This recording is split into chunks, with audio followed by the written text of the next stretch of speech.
연방준비제도 인사들이 한동안 금리 동결을 시사했습니다. 블룸버그 통신에 따르면 수전 콜린스 보스턴 연방준비은행 총재는 행사에서 상당한 불확실성에 직면해 있기 때문에 금리 조정에 대한 느린 접근이 유리하다고 말했습니다. 콜린스 총재는 연준의 정책은 인플레이션에 대한 추가 진전이 거의 없다면 현재 수준을 더 오래 유지하면서 변화하는 상황에 맞춰 필요에 따라 조정할 수 있는 좋은 위치에 있다고 했습니다. 콜린스 총재는 경제가 좋은 상태에 있다고 덧붙였지만 올해 인플레이션을 진정시키는 진전은 이전에 예상했던 것보다 느릴 가능성이 있다고 언급했습니다.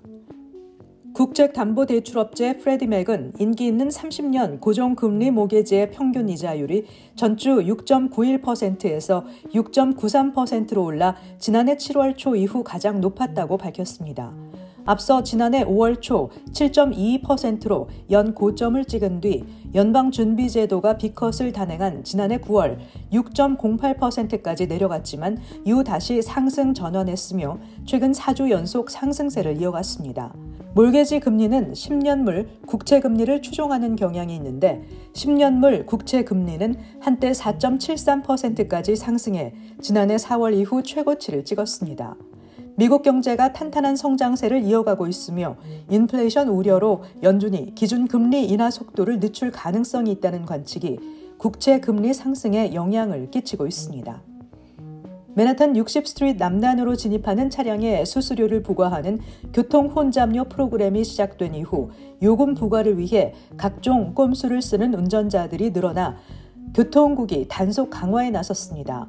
새 규정은 차량 번호판을 읽을 수 없거나 가리거나 왜곡되게 만드는 플라스틱 덮개 등의 물질을 금지한다고 명시해 번호판 가시성 요건을 명확하게 했습니다.